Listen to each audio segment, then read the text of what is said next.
First, choose which headset you prefer, the over-ear model or the in-ear model. If you choose the in-ear model, experiment with the different sized ear tips until you find the ones most comfortable for your ears. Plug the headset jack into the SmartToe unit. Slide and hold the power button for 1 second to turn the SmartToe unit on.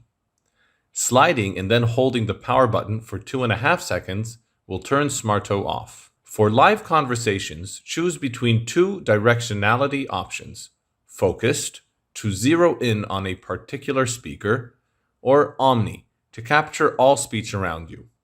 When using the focused option, point SmartToe in the direction of the person speaking. The microphones will pick up speech from the direction you choose, and BeHear technology will reduce ambient sounds and background noise.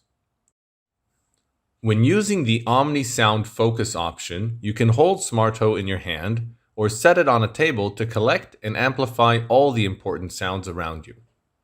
Speech will be amplified and clarified, while unimportant background noise will be reduced.